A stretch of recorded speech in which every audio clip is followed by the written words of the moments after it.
បាទសួស្តីពុកម៉ែបងប្អូនគ្នាខ្ញុំមានម៉ូតផ្ទះថ្មីមួយស្អាតមែនទែនមកចែកជូនពុកម៉ែបងប្អូនផ្ទះនេះគឺទំហំក្បាល7គុណនឹង10.2បន្ទប់គេង3ហើយនេះជារូបភាព3D ផ្ទះនេះស្អាតខ្លាំងណាស់តម្លៃ20000ក្រាស់ម៉ៅពលកម្មបកសម្ភារៈម្ចាស់ផ្ទះចាំទៅកាន់សល់ចូលនៅតែម្ដងដំបូងយើងប្រាក់ក្បឿងហើយម៉ូតខាងមុខនេះយើងប្រើទ្វីឈើផ្ទះនេះម៉ូតបែបជា modern ស្អាតបានយូរហើយនេះជារូបភាព 3D បន្ថែមហើយនឹងមានជាប្លង់បាតជា 2D ហើយនឹងប្លង់បាតជា 3D ជូនពុកម៉ែបងប្អូនទស្សនា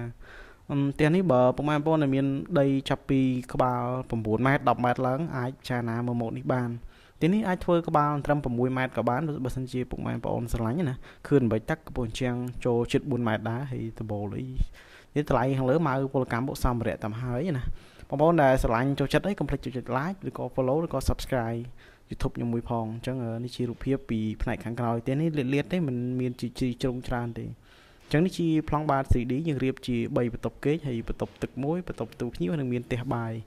អញ្ចឹងយើងចូលពីខាងមុខកន្លែងទូភ្ញៀវដើរទៅក្រោយផ្ទះបាយហើយនឹងបន្ទប់គេង3នៅចំហៀងតែបើសិនជាយកទលាយអាចយកត្រឹម2បន្ទប់គេងក៏បានដែរនេះជាប្លង់បាតជា PDL យើងរៀបស្រាប់ជាងសាងសង់ណាហើយនេះជាប្លង់ដែលយើងលម្អិតຂະຫນាតជាងម៉ែត្រទៅលើបន្ទប់មួយតើទំហំបណ្ដោយប្រមាណទៅតឹងប្រហែលណា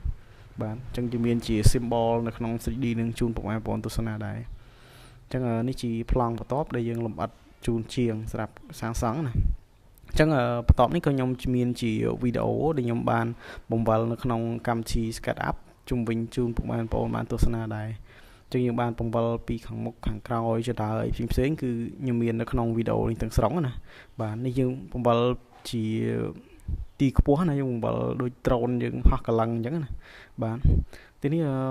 ខ្ញុំបានសាងសង់ឲ្យមួយខ្នងនៅក្នុងទឹកដីខេត្តសៀមរាបនៅក្នុងក្រុងសៀមរាបតែម្ដងណាសម្រាប់ពុកម៉ែបងប្អូនដែលមានបំណងសាងសង់ហើយចង់មើលគម្រោងនេះអាចតាក់ទងពួកខ្ញុំបានហើយយើងក៏មានទទួលមកការទាំង25ខេត្តក្រុងអញ្ចឹងម៉ូតតម្រង់ផ្ទះអីយើងអាចកែទៅតាមតម្រូវការម្ចាស់ផ្ទះម្នាក់ៗបានអញ្ចឹងតម្លៃខាងលើនេះយើងម៉ៅមកហើយតែម្ដងបងប្អូនទឹកភ្លើងដីពេញបាត់ផ្ទះយើងបៀកស្មាតកូដក្នុងក្រៅមានបដានមានពូភ្លើងការ៉ូជើងចាំងលើកលែងតែគ្រឿងសង្ហារឹមដូចជាតុកទូក្រេទាំងហារីដូមសិនជាទូទាស់យើងអត់រួមបញ្ចូលទេអញ្ចឹងតើតើការរត់ច្បាប់សាងសង់តើតើការសុំទឹកភ្លើងមេអំឡុងពេលសាងសង់អានឹងម្ចាស់ផ្ទះអ្នកចំណាយអញ្ចឹងបើយើងគិតតែមកទូផ្ទះមានទឹកមានភ្លើងអីមកហើយគឺ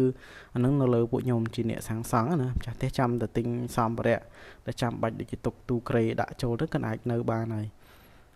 ចឹងវាមានកាតព្វកិច្ចទីទូចទៀតទាក់ទងការបងប្រាក់ទាក់ទងនឹងលក្ខខណ្ឌដកប្រាក់ផ្សេងយើងមានជាឯកសារចងក្រងរវាងអ្នកមកការហើយនឹងចាស់ផ្ទះចឹងបងប្អូនចឹងបើសិនជាមានចម្ងល់អីអាចឆាតមកកាន់លេខទូរស័ព្ទដែលខ្ញុំដាក់ខាងលើវីដេអូបានអញ្ចឹងលេខ071ហ្នឹងគឺយើងមាន Telegram ហើយក៏បងប្អូនអាចឆាតមក page The Brother Construction ក៏បានឬក៏ page សុភ័ក្រវិស្វករមកការសំណងក៏បានដែរអញ្ចឹងខ្ញុំចាំទទួលពុកម៉ែបងប្អូនប្រឹក្សាយោបល់អត់គិតលុយទេហើយបើសិនជាមានបំណងចង់សាកសួរតែតម្លៃសិនក៏អាចសាកសួរបានពួកខ្ញុំអត់ប្រកាន់ទេអាចសាកសួរបានអញ្ចឹងផ្ទះនេះ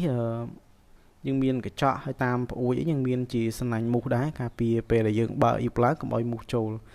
អញ្ចឹងយើងមានជាភ្លើងជាទ្វារតែទ្វារបន្ទប់គេងបន្ទប់ទឹកអីប្រើប្រភេទទ្វារសុវត្ថិភាពណាការ៉ូជើងជាងមកទឹក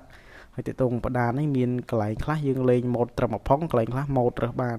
អញ្ចឹងអរគុណច្រើនពុកម៉ែបងប្អូនដែលបានទស្សនាវីដេអូពីដើមដល់ចប់អញ្ចឹងយើងជួបគ្នានៅក្នុងវីដេអូក្រោយ